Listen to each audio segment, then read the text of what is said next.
Good morning बच्चों, NRB school की online class में आपका स्वागत है। जैसा कि आपको मैं पर्यावरण पढ़ा रही हूँ, 2 दिन से मैं आपको पढ़ा रही हूँ। आपको कल मैंने जो पढ़ाया था उसी टॉपिक को आगे लेते हुए आगे किताब पढ़ाऊँगी। जो कल काम दिया था सभी ने कर लिया? बच्चों, काम जो दिया जाए वो आप साथ के साथ करते जाइए। डेली जितना काम दिया जाए आपको करना है, बिल्कुल लापरवाही नहीं करनी है। चलिए, आज हम क्या पढ़ेंगे? कल हमने पढ़ा था वंश वृक्ष के बारे में और सलमा के पिताजी की बातचीत। आगे हम क्या पढ़ते हैं? आज हम पढ़ते हैं रिश्तेदारी। यानी कि आपको पता है बच्चों, जो रिश्तेदारियां होती हैं वो आपस में एक दूसरे से जुड़ी होती हैं। कैसे? जैसे मान लो आप नाना जी बोलते हो तो उनको नाना जी क्यों बोलते हो बच्चों? क्योंकि वह आपके माता जी के पिताजी हैं, इसलिए आप उनको नाना जी बोलते हो। मामा बोलते हो, मामा क्यों बोलते हो बच्चों? क्योंकि वो आपके माता जी के भाई हैं। चाचा जी बोलते हो, चाचा जी बोलते हो क्योंकि वे पिताजी के भाई हैं। फिर बुआ बोलते हो क्योंकि वे आपके पिताजी की बहन है। ऐसे आपस में एक दूसरे से रिश्ते बने हुए हैं, यही रिश्तेदारी कहलाती है। देखो, मैं किताब में सारणी है, मैं एक सारणी आपको बताती हूँ, उसको आपको देखना है और किताब में भरना भी है।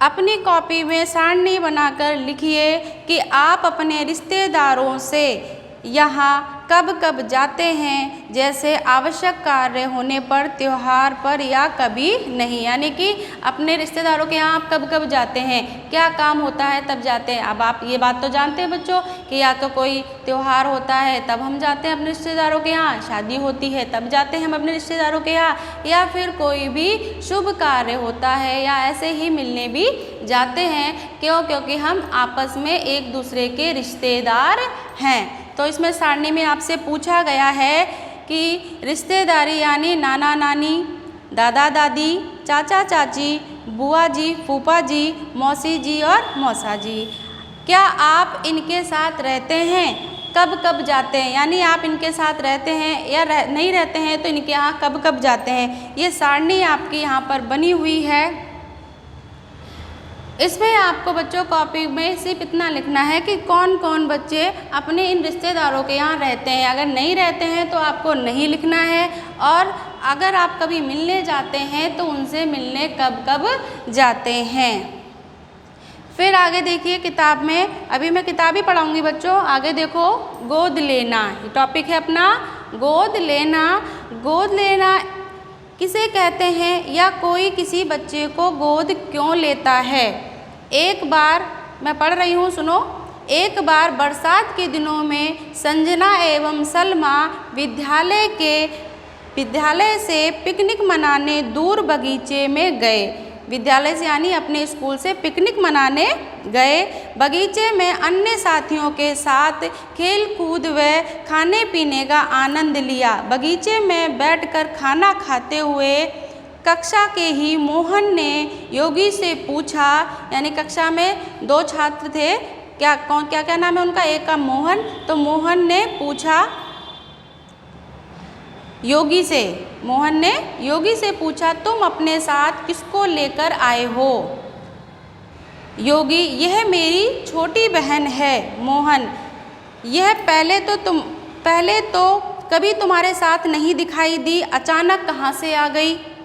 योगी, यह हमारे घर में नई आई है, मेरे माताजी व पिताजी ने गोद लिया है। ये बातचीत किसके बीच में हो रही थी? आपस में 2 छात्रों के बीच में जो पिकनिक मनाने गए थे। मोहन योगी से पूछ रहा था कि ये लड़की यानी ये जो बच्ची है ये कौन है, कहाँ से आई है? तो योगी ने कहा, ये मेरे माताजी और पिताजी गोद लेकर आए हैं। जैसे मैं अपने माता पिता का लड़का हूँ, वैसे ही यह भी मेरे माता पिता की लड़की है। इस तरह से मेरी बहन है, यह मुझे बहुत अच्छी लगती है। जैसे आप लोग आपस में भाई बहन हो, आपस में आप लोग रहते हो, तो कोई किसी का भाई है, कोई किसी की बहन है, ये आपस में रिश्ते होते हैं। अब देखिए, गोद लेना क्या है? यानी गोद लेना किसे कहते हैं? किसी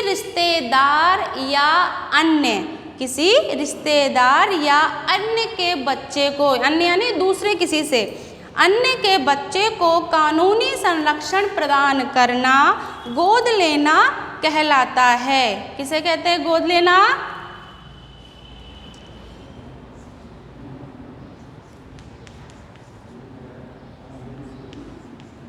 गोद लेना क्या है? गोद लेना क्या है? देखो बेटा इसका उत्तर, किसी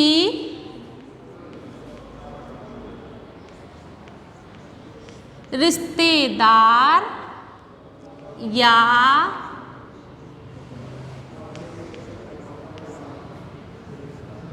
अन्य के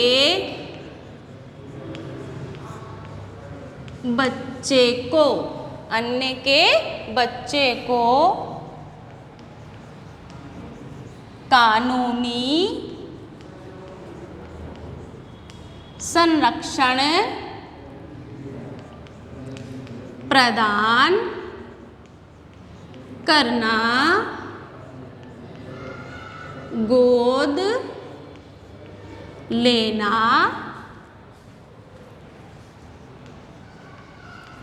कहलाता है। ठीक है बच्चों, एक बार फिर मैं आपको समझाती हूँ। गोद लेना क्या है? किसी रिश्तेदार या अन्य के बच्चे को कानूनी संरक्षण, यानी कानून के द्वारा या कानून के जो कानूनी तौर पर जिन बच्चों को गोद लिया जाता है उन्हें गोद लेना, उन बच्चों को गोद लेना कहा, यानी उनको गोद लिया गया है। किसी रिश्तेदार या अन्य के बच्चे को कानूनी संरक्षण प्रदान करना गोद लेना कहलाता है। आपके आसपास में अगर ऐसा कोई है तो आप उसके बारे में जानकारी ले सकते हैं। आगे देखो बच्चों, सोचिए और बताइए। ये प्रश्न है आपसे मैं पूछ रही हूँ, यदि आप एकल परिवार में रह रहे हैं और आपकी माँ 2-3 दिन के लिए बाहर जाती है तब आप कैसा महसूस करते हैं? ये प्रश्न एकल परिवार और संयुक्त परिवार के अंतर को बताता है। कैसे? जो बच्चे एकल परिवार में रहते हैं उनकी देखभाल केवल उनके माता पिता करते हैं और जो बच्चे संयुक्त परिवार में रहते हैं उन बच्चों की जो देखभाल है उनके परिवार के सदस्य करते हैं। यानी अगर आप एकल परिवार में रहते हैं और 2-3 दिनों के लिए आपकी मम्मी कहीं बाहर चली गई है तो फिर आपकी देखभाल आपके पापा जी ही करेंगे। वैसे ही संयुक्त परिवार में अगर आपकी मम्मी कहीं चली गई है तो आपके परिवार में चाचा चाची हैं, ताई हैं या परिवार के और सदस्य हैं, वो मिलकर भी आपकी देखभाल कर सकते हैं। इससे संबंधित एक प्रश्न है बेटा, मैं आपसे पूछ रही हूँ, लिखूंगी और उसका उत्तर आपको लिखना है कि संयुक्त परिवार एवं एकल परिवार में क्या अंतर है?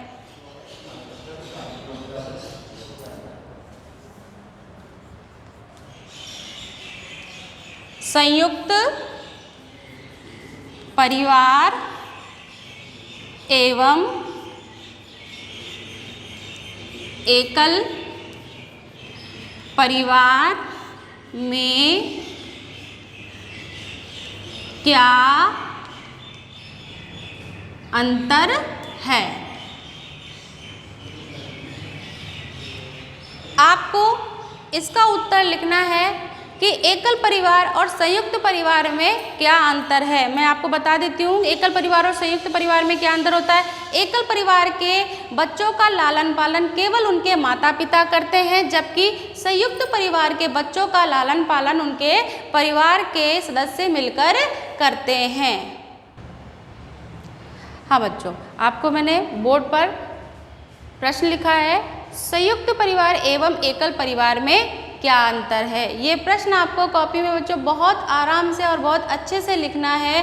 किताब में पढ़ते हुए आपको टॉपिक बना के लिखना है। जैसे संयुक्त परिवार और एकल परिवार में अंतर कैसे बताना है। आपको कल परिभाषाएं लिखाई थी। संयुक्त परिवार में कौन कौन रहते हैं? दादा दादी, ताऊ ताई, चाचा चाची और उनके बच्चे मिलकर रहते हैं। जबकि एकल परिवार में माता पिता और उनके बच्चे रहते हैं। ये पहला कारण हो गया। दूसरा कारण आप बताओगे, दूसरा कारण लिखोगे आप कि संयुक्त परिवार में बच्चों की देखभाल सभी सदस्य मिलकर करते हैं, जबकि एकल परिवार में बच्चों का लालन पालन केवल उनके माता पिता ही करते हैं। ये दूसरा कारण आपको लिखना है। बीच में आपको जबकि या और लगाकर लिखना ताकि दोनों में अंतर पता चलता रहे। या फिर आप ऐसे करके बीच में लाइन खींच देंगे और यहाँ लिख देंगे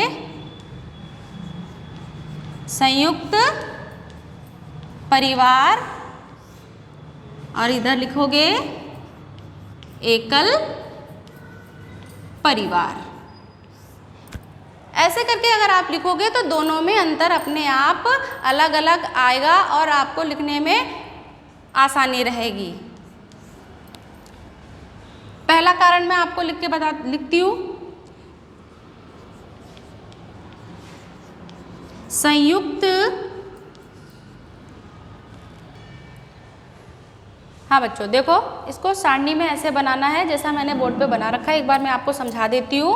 संयुक्त परिवार तथा एकल परिवार में अंतर, ये लाइन आपको लिखनी है पहले, फिर उसके बाद में आपको सारणी बनानी है संयुक्त परिवार एकल परिवार। अब अंतर लिखने हैं क्या, पहला अपना अंतर क्या है, संयुक्त परिवार में कौन कौन रहते हैं बेटा,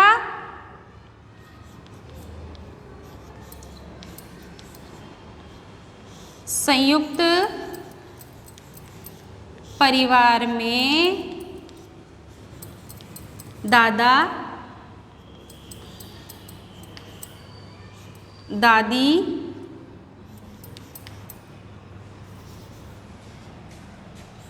ताऊ ताई चाचा चाची और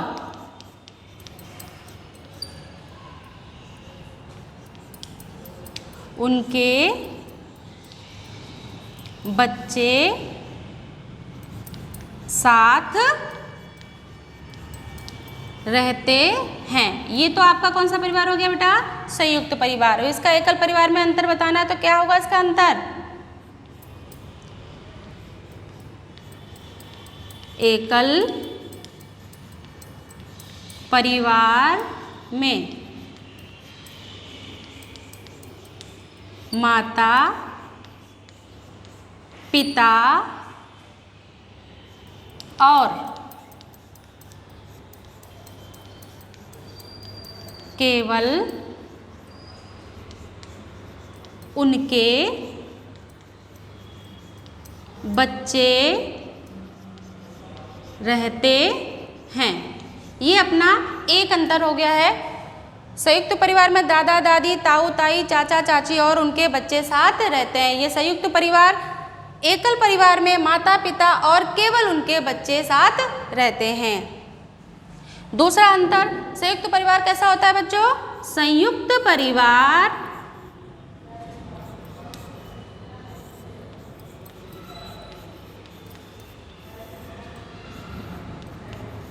बड़ा होता है। संयुक्त परिवार कैसा होता है बेटा, बड़ा होता है। और एकल परिवार, एकल परिवार छोटा होता है।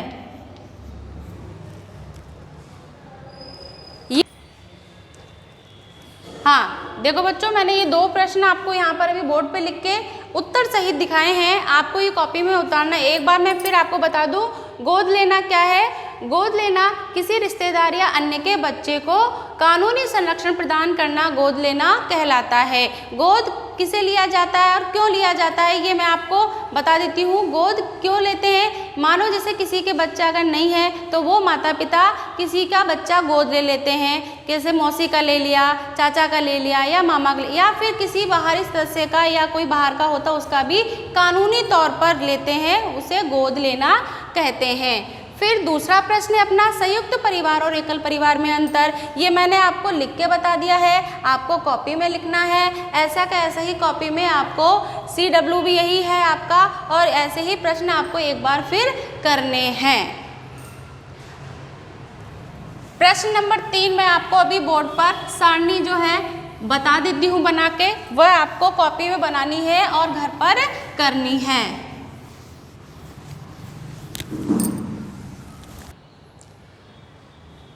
चलो बच्चों, किताब एक बार फिर आप निकालिए, किताब पर ध्यान दीजिए। मैं पाठ पढ़ाती हूँ, जो बीच में अपने इससे आगे वाला है वो हिस्सा पढ़ते हैं।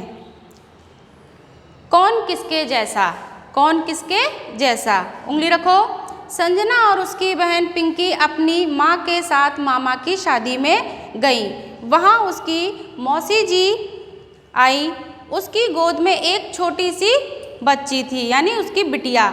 माँ देखो ये कितनी सुंदर है, अरे देखो देखो इसकी नाक तो नानी जैसी है। अब ऐसा उसने क्यों कहा, जैसे कौन किसके जैसा दिखता है।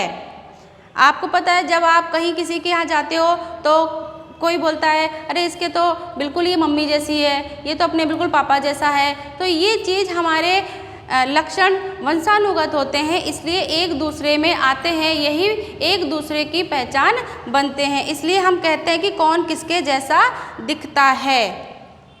आगे देखो, आंखें इसके चाचा जी जैसी हैं, गोरा रंग दादाजी जैसा है और इसके भाई के चेहरे का रंग तो हल्का सांवला है। जैसे आप और आपका भाई है तो आप कहीं जाते हो या घर में कोई आता है तो वह बोलते हैं कि भाई ये तो बिल्कुल मम्मी के जैसा दिख रहा है, ये बिल्कुल अपने दादा पे गया है, इसके हाथ पैर बिल्कुल इसके पापा के जैसे हैं, इसकी आंखें इसकी मम्मी के जैसे हैं। ऐसा क्यों? क्योंकि ये कौन किसके जैसा दिखता है, ये लक्षण होते हैं। लक्षण जब दिखते हैं तो वही चीज़ बताई जाती है। जैसे आप हो मेरे सामने और मैं देख के बता दूं कि भाई ये तो बिल्कुल अपने मम्मी के जैसा दिख रहा है, या जो लड़कियां होती हैं उनके नाक नक्शे होते हैं वो कई बार मम्मी के जैसे दिखते हैं, कई बार अपने पापा जैसे। घर में और भी सदस्य होते हैं, जैसे दादी हो गई, नानी हो गई, मौसी है, बुआ है, उनके जैसे भी उनमें ऐसे कुछ लक्षण दिखाई देते हैं। यानी कि चेहरे की बनावट, आँखें, नाक, मुँह, बाल, हाथ पैर, ये चीज़ें जो होती है बच्चों के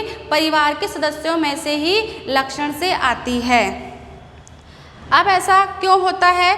ऐसा इसलिए होता है कि पीढ़ी दर पीढ़ी एक दूसरे के वंशानुगत जो लक्षण जाते हैं, इसीलिए ये पहचान बनती है कि एक दूसरे में कैसे लक्षण होते हैं और हम एक दूसरे जैसे कैसे दिखते हैं। मम्मी की जैसे दिखते हैं, पापा की जैसे दिखते हैं, मामा की जैसे, चाचा की जैसे। ऐसे रिश्तेदारी में ही बच्चा किसी न किसी सदस्य के जैसा दिखता हुआ हमको मिलता है। ये आप में भी ये चीज़ आती है। आप लोग भी जब आपस में देखते हैं तो बिल्कुल कोई बच्चा तो पापा के जैसा है और कोई बच्चा मम्मी के जैसा है, कोई मामा के जैसा, कोई चाचा के जैसा। ये चीज़ हमारे लक्षणों में होती है और ये हम पहचान सकते हैं एक दूसरे देखकर। एक दूसरे जिसको भी हम देखते हैं उसको देख के बता देते हैं कि ये उसके जैसा लग रहा है। इससे संबंधित बेटा एक प्रश्न है, आपके कौन कौन से शारीरिक लक्षण, शारीरिक यानी आपके शरीर के लक्षण, शारीरिक यानी आपके शरीर के लक्षण कौन कौन से हैं? आपके कौन कौन से लक्षण शारीरिक, मैं प्रश्न लिख रही हूं, इसी में सारणी भी आएगी।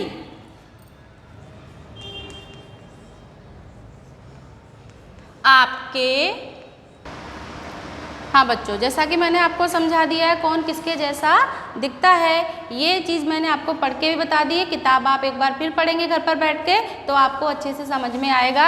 अब मैंने देखो बोर्ड पर एक सारणी बनाई है जो कि आपकी किताब में भी दी हुई है। इस सारणी से संबंधित जो प्रश्न है वो भी मैंने लिख दिया है। आपको यही काम अपनी कॉपी में आज करना है और सारणी में आपको किताब भरनी है और कॉपी में भी ये सारणी बनानी है।